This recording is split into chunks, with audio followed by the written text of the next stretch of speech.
سبحان اللہ وصلی علی نبی الامی وآلہ الطاہرین واصحابہ المہدیین اما بعد فاعوذ باللہ من الشیطان الرجیم بسم اللہ الرحمن الرحیم رب اشرح لی صدری ویسر لی امری واحلل عقدۃ من لسانی یفقہوا قولی قال اللہ تعالی فی الکلام المجید وبرہان الرشید یا ایھا الناس قد جاءکم برہان من ربکم سبحان اللہ وانزلنا الیکم نورا مبینا وقال اللہ تعالی فی شان حبیبہ مخبرا وعامرا ان اللہ وملائکتہ یصلون علی النبی یا ایھا الذین آمنوا صلوا علیہ وسلموا تسلیما الصلاۃ والسلام علیک سیدی یا رسول اللہ وعلی آلک واصحابک سیدی یا حبیب اللہ الصلاۃ والسلام علیک سیدی یا امام الانبیاء والمرسلین وعلی آلک واصحابک سیدی یا خاتم النبیین اللہم صلی علی نور الظلام اللہم صلی علی بدر الکمال اللہم صلی علی مفتاح دار السلام اللہم صلی علی شفیع جمیع الانام بعد از حمد بدرگاہ مجیب الدعوات خالق کائنات جل والا و درود بحضور سرور کائنات فخر موجودات نور مجسم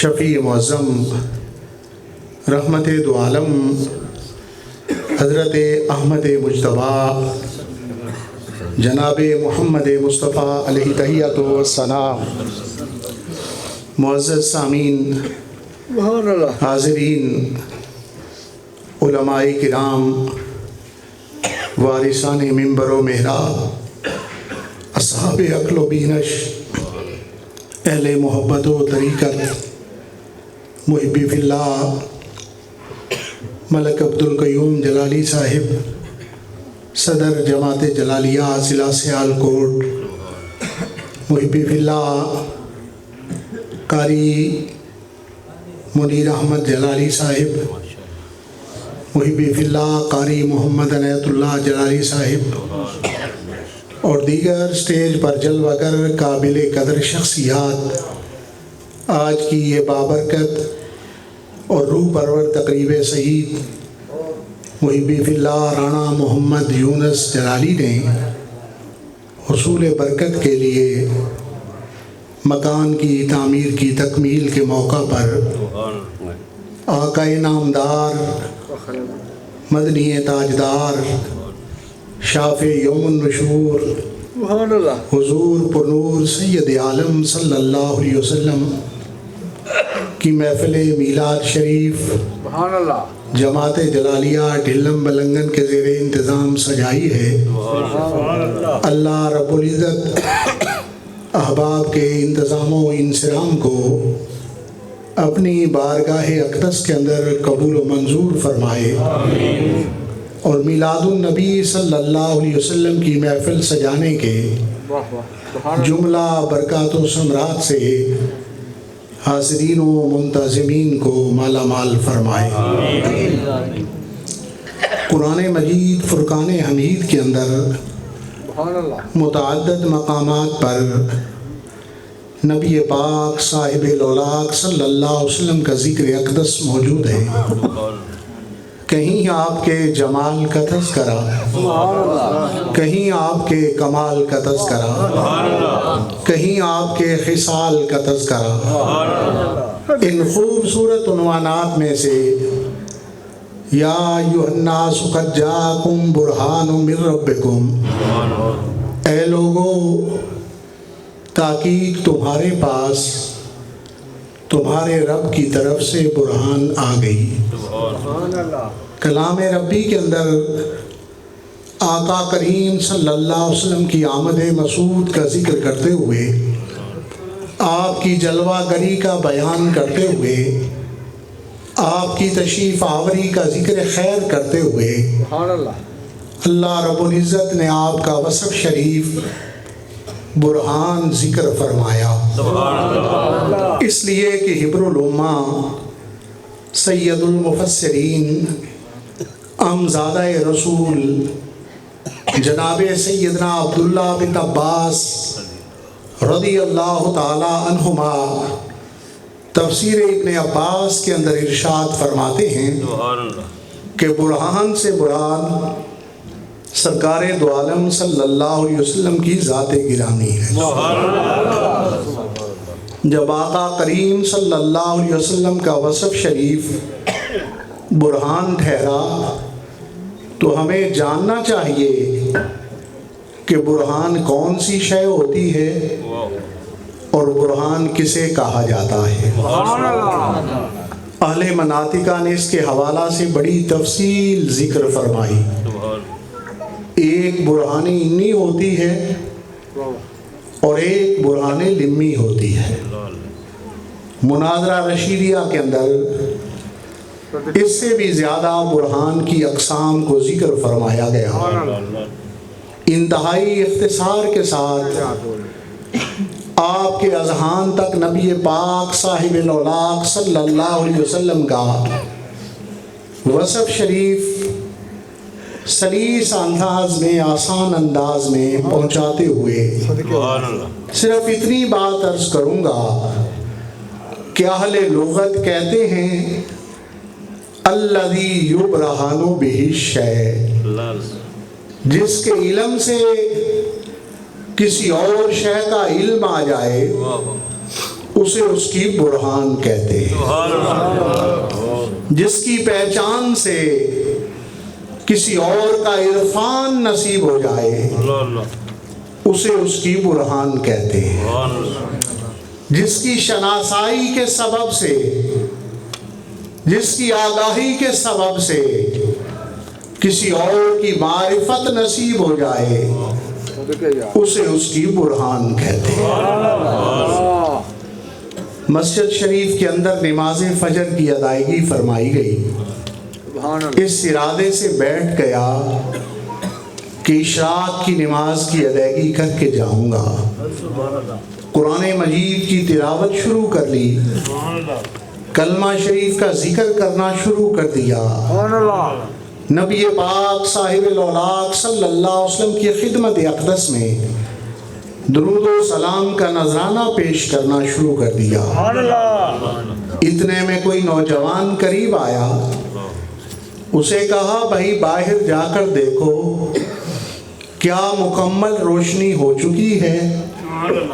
اس نے آ کر بتلایا کہ ہاں مکمل روشنی ہو چکی ہے۔ مکمل روشنی کے علم سے سورج کے چڑھنے کا علم حاصل ہوتا ہے۔ مکمل روشنی ہونا سورج کے چڑھنے کی برہان ہے۔ میرے آقا کریم صلی اللہ علیہ وسلم کو صرف برہان نہیں ارشاد فرمایا گیا، برہان من ربکم، آپ برہان الہی ہیں، آپ برہان ربی ہیں۔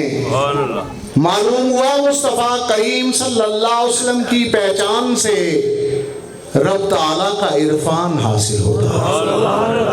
مصطفیٰ کریم صلی اللہ علیہ وسلم کے بارے میں آگاہی حاصل کرنے سے، آپ کے بارے میں شناسائی حاصل کرنے سے اللہ رب العزت کی معرفت نصیب ہوتی ہے۔ یہ حضور حضرت حافظ الحدیث رحمہ اللہ کا فیض ہے۔ محدثین نے اپنی کتب کے اندر حافظ الحدیث کی جو تعریف فرمائی، اصول حدیث کی کتب کے اندر حافظ الحدیث وہ شخصیت ہوتی ہے جسے 1,24,000 احادیث ما روایت سند اور متن کے جسے یاد ہوں وہ زمانے کا حافظ الحدیث ہوتا ہے۔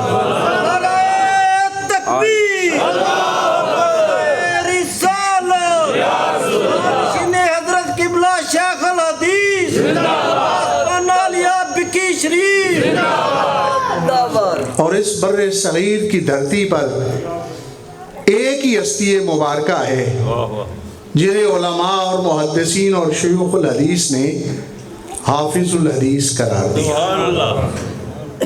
معزز سامعین، میرے آقا کریم صلی اللہ علیہ وسلم کو رب تعالیٰ نے اپنی برہان بنا کر مبعوث فرمایا۔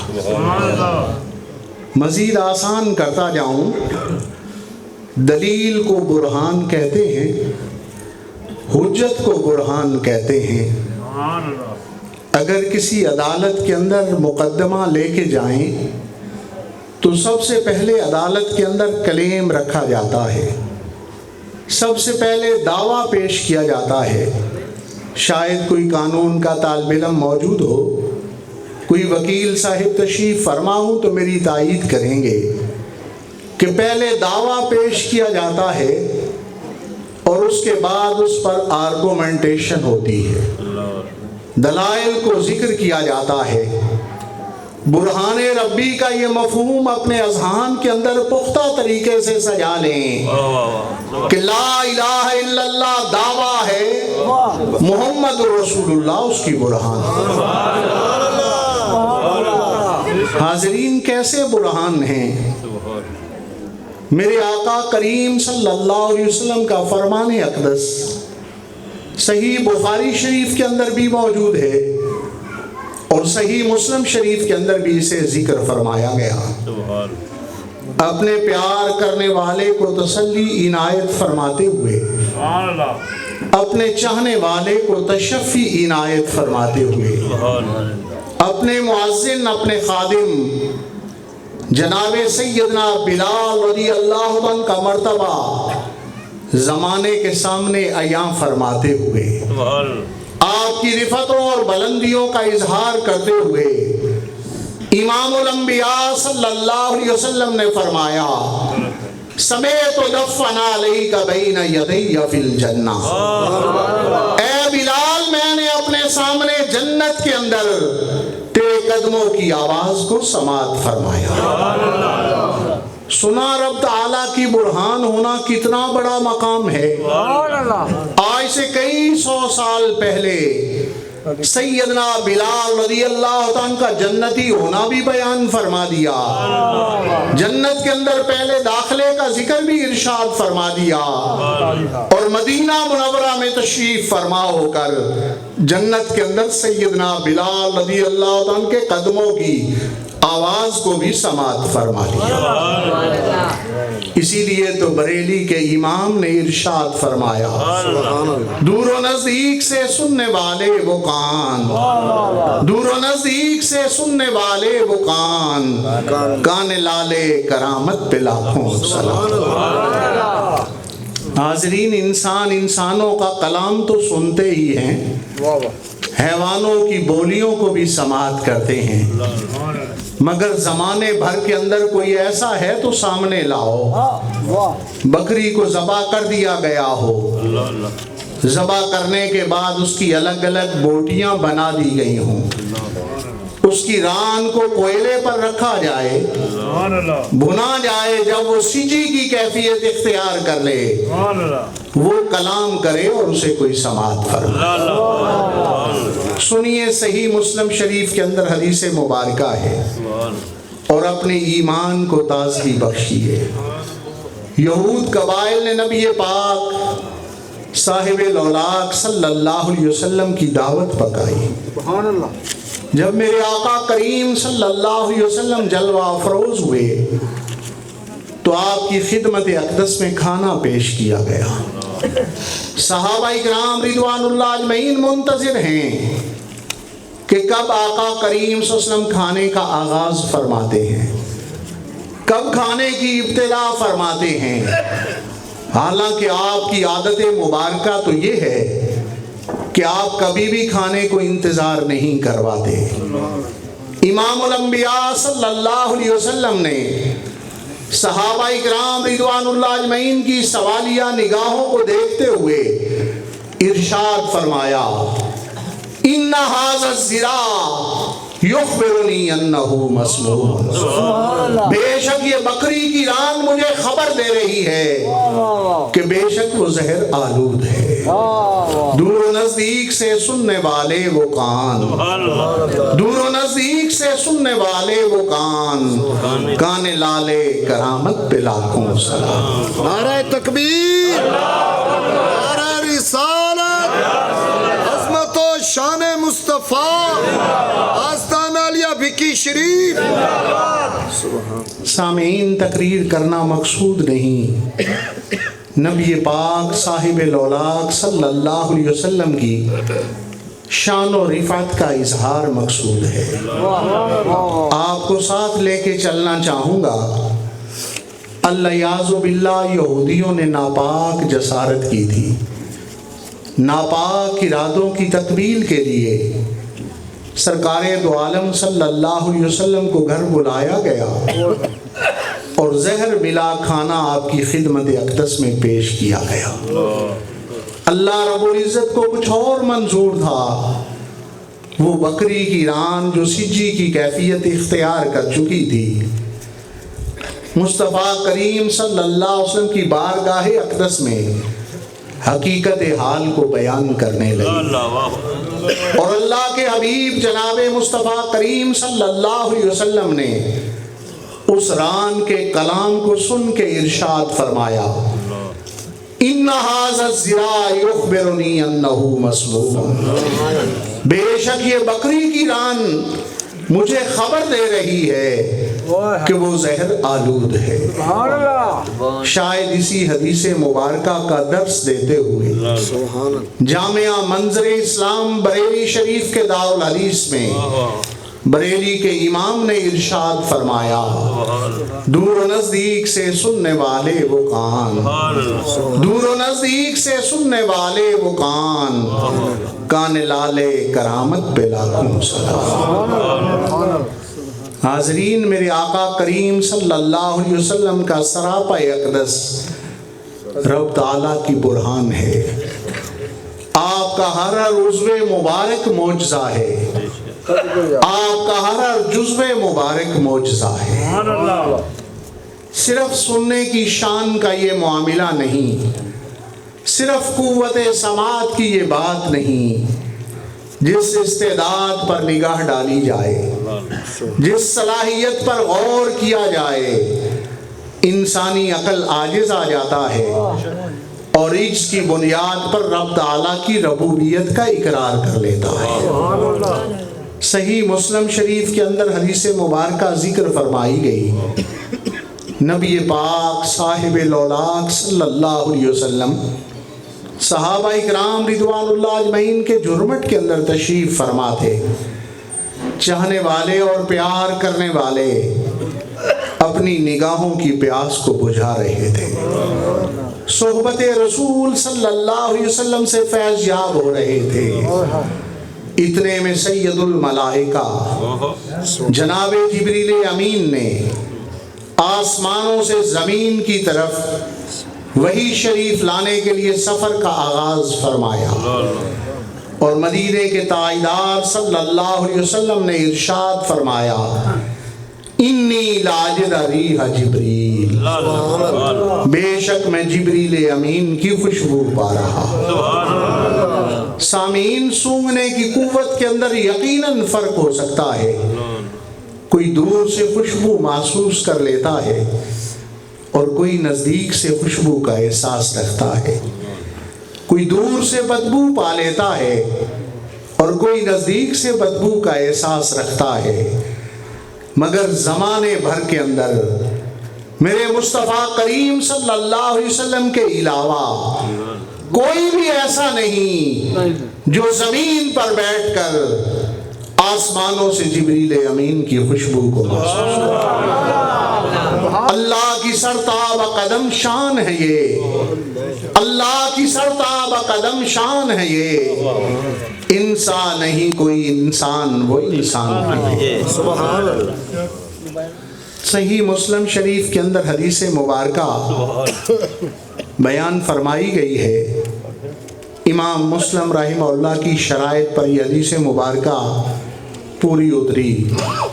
سیدنا برا رضی اللہ تعالیٰ جو روایت حدیث کا شرف حاصل کرتے ہیں اور فرماتے ہیں کہ کئی دنوں سے مصطفیٰ کریم صلی اللہ علیہ وسلم غزوہ خیبر کے اندر تشریف فرما تھے۔ آپ نے اعلان فرمایا کل جھنڈا اس کے ہاتھ میں دیا جائے گا جس کے ہاتھ پر رب تعالیٰ فتح عنایت فرمائے۔ صحابہ اکرام رضوان اللہ اجمعین ساری رات انتظار کرتے رہے کہ یہ عزت و رفعت کس کے حصے میں آئے گی، یہ سرفرازی و سربلندی کس کے نام سے منسوب کی گئی ہے۔ صحابہ اکرام رضوان اللہ اجمعین کا یہ انتظار کرنا بتلاتا ہے کہ صحابہ اکرام رضوان اللہ اجمعین کا یہ ایمان و یقین تھا کہ اللہ کا سچا رسول وہی ہوتا ہے جو کل کی خبریں عطا فرمائے۔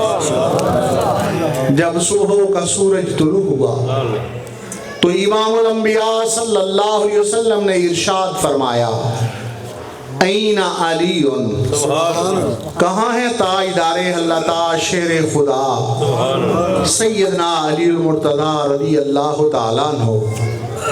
صحابہ اکرام رضوان اللہ اجمعین نے عرض کی آشوب چشم کے سبب آنکھوں کو شدید درد ہے، خیمے کے اندر تشریف فرما ہے۔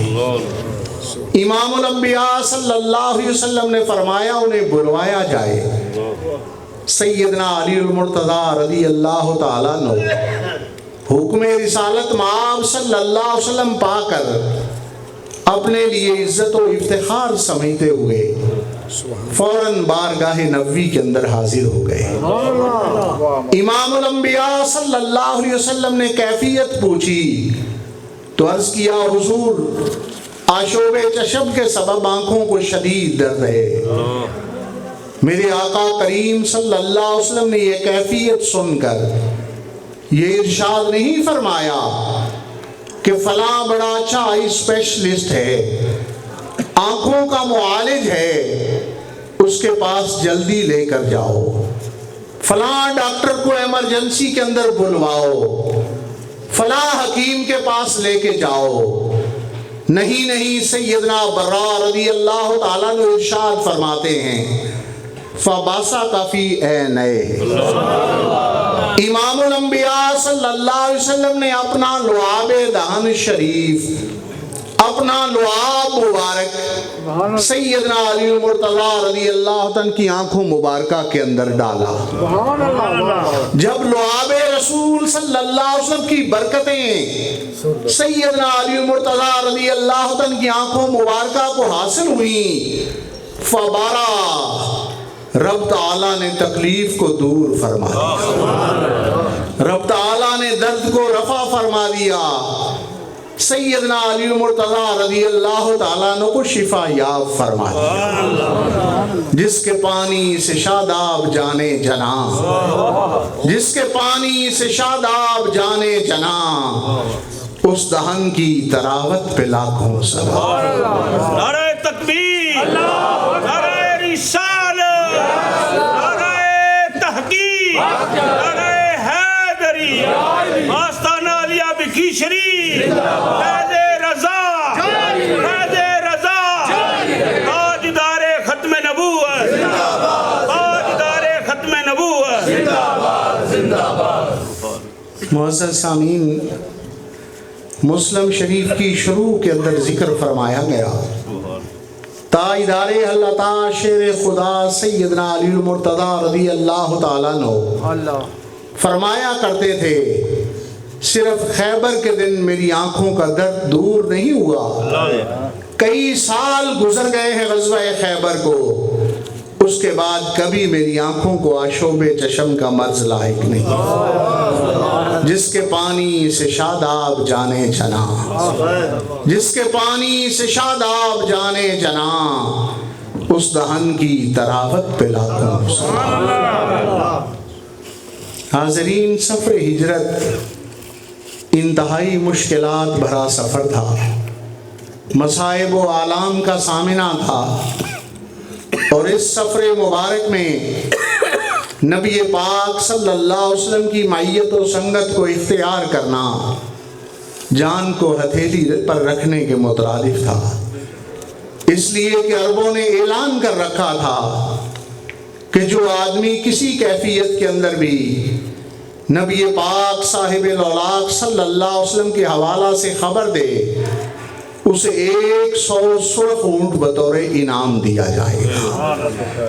عربوں کا سب سے بڑا انعام بھی یہی تھا، اور ان کے ہاں خون بہا کی سب سے بڑی دیت بھی یہی تھی۔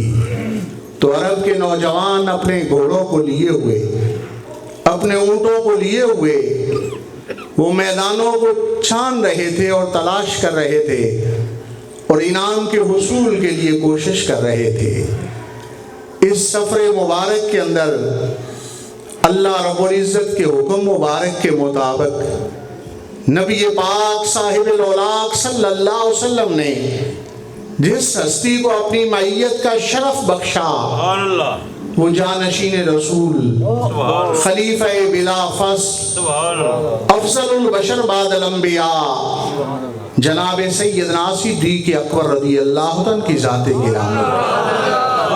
تفسیر امام حسن عسکری کے اندر ذکر فرمایا گیا، امرک ان تصحب بابی بکر، اللہ رب العزت نے مصطفیٰ کریم صلی اللہ علیہ وسلم کو حکم فرمایا کہ سفر ہجرت کی صحبت کے لیے جناب سیدنا صدیق اکبر رضی اللہ عنہ کو اختیار فرمایا جائے۔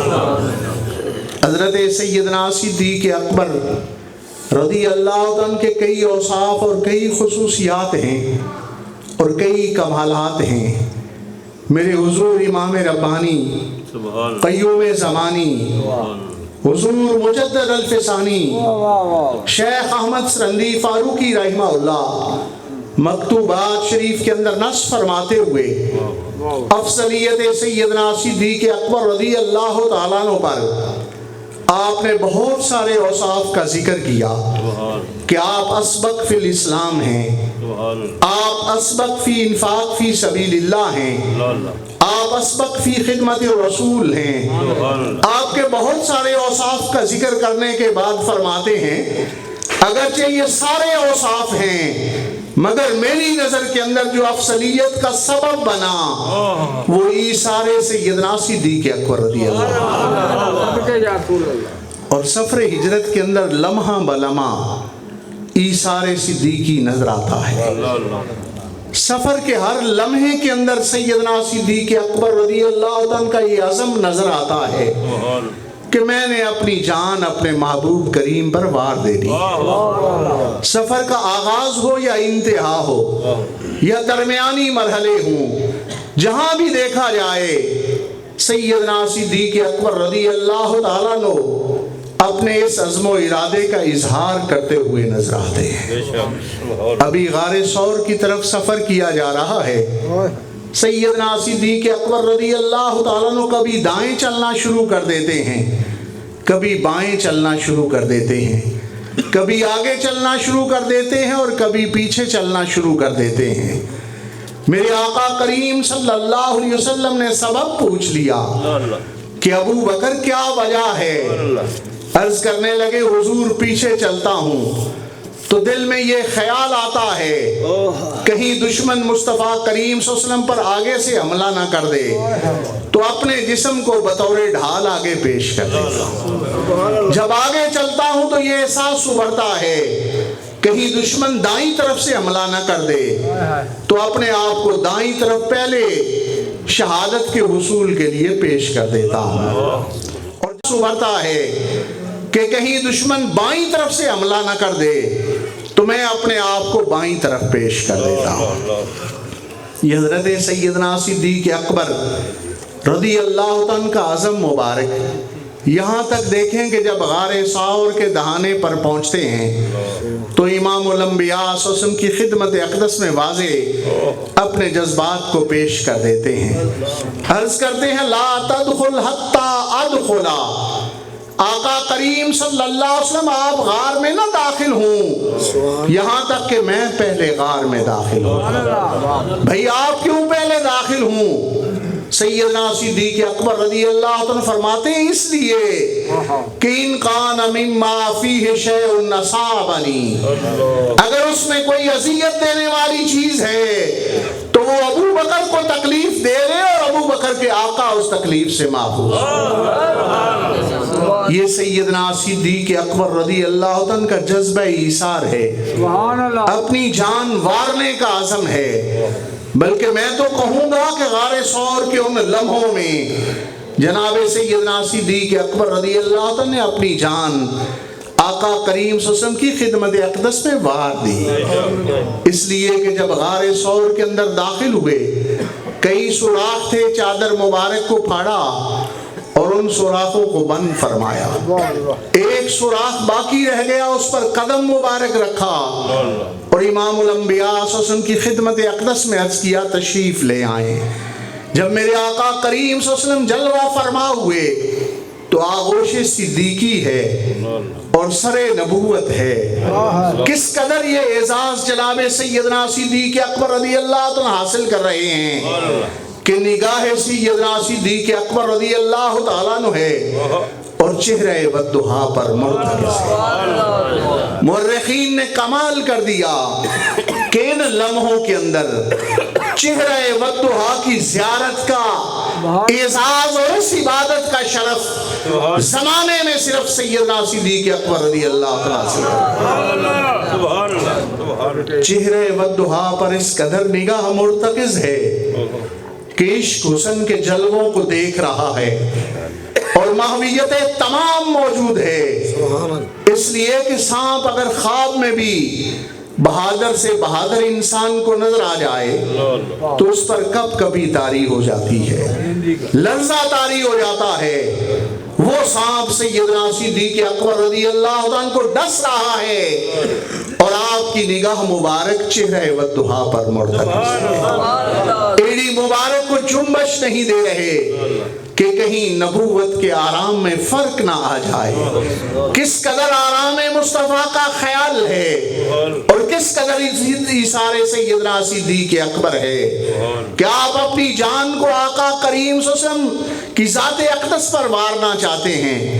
ایک مرتبہ نہیں، دوسری مرتبہ سانپ نے ڈسا، تیسری مرتبہ ڈسا، چوتھی مرتبہ ڈسا، حتیٰ کہ جب ساتویں مرتبہ ڈسا تو ضبط کے بندھن ٹوٹے۔ ایڑی نے تو حرکت نہ کی نہ جنبش کی، لیکن آنکھوں سے آنسو مبارک ٹپک پڑے، چہرے والضحیٰ پر جب یہ مبارک آنسو گرے تو میرے آقا کریم صلی اللہ علیہ وسلم بیدار ہوئے، پوچھا ابو بکر کیا سبب ہے؟ عرض کی حضور کوئی موذی چیز ہے اور بار بار ڈس رہی ہے۔ میرے آقا کریم صلی اللہ علیہ وسلم نے فرمایا کہ ایڑی مبارک کو سامنے لائیں، لعاب دہن شریف لگایا، رب تعالیٰ نے سیدنا صدیق اکبر رضی اللہ تعالیٰ عنہ کو داعی اسلام کی خدمت کے لیے اور دین اسلام کی خدمت کے لیے دوبارہ زندگی عطا فرما دی۔ جس کے پانی سے شاداب جانے جنا، جس کے پانی سے شاداب جانے جنا، اس دہن کی تراوت پہ لاکھوں سلام۔ حاضرین، نبی پاک صلی اللہ علیہ وسلم کا کردار جس قدر آپ کی ذات بلند ہے اسی طرح آپ کا کردار شریف بھی بلند ہے، اور آپ کے کردار کی روشن کرنوں میں سے جو بھی کلمہ گو ہے اور مسلمان ہے اس کی نہ اپنی مرضی ہے نہ اس کی اپنے جان اور مال ہے، اس لیے کہ کلام الہی کے اندر اس بے کا ذکر فرمایا گیا، ان اللہ اشتری من المؤمنین انفسہم واموالہم بان لہم الجنہ۔ یہ بے شراء کا معاہدہ کلام الہی کے اندر بیان فرمایا گیا، جس کے اندر خریدنے والی ذات اللہ رب العزت کی ہے، پرچیزر خالق کائنات ہے اور سیلر مومن ہے۔ بیچا کس کو جا رہا ہے؟ وہ جان جو اسی کی عطا کرتا ہے، وہ مال جو بھی اسی کا عطا کرتا ہے، اور کس کے بدلے میں بیچا گیا؟ وہ بیچنا جنت کے بدلے میں ہے، مومن نے جنت خرید لی اور اس کے بدلے میں اپنا جان و مال پیش کر دیا۔ تو جب جو چیز بیچ چکے ہوں، کسی کو دے چکے ہوں، اس پر اپنی مرضی تو نہیں چلتی، مرضی تو پھر اسی کی چلے گی جس نے خرید لیا ہے۔ اسی کے احکامات کی اتباع ضروری ہے، اسی کی فرما برداری ضروری ہے، اسی کی مشیت کو دیکھنا ضروری ہے۔ وہ خواتین ہوں یا مرد ہوں، سب کو اس مالک نے خرید لیا ہے جو کلمہ گو ہیں۔ اب اس کے بدلے میں جنت ہے، نہ جسم اپنا ہے نہ مرضی اپنی ہے، جسم بھی اس خدا کا ہے اور مرضی بھی اسی کی چلے گی۔ اللہ رب العزت اسی کے احکامات کی اتباع کی توفیق عطا فرمائے۔ وما علی الا البلاغ المبین۔ دل سے ہزار بار مدینہ تجھے سلام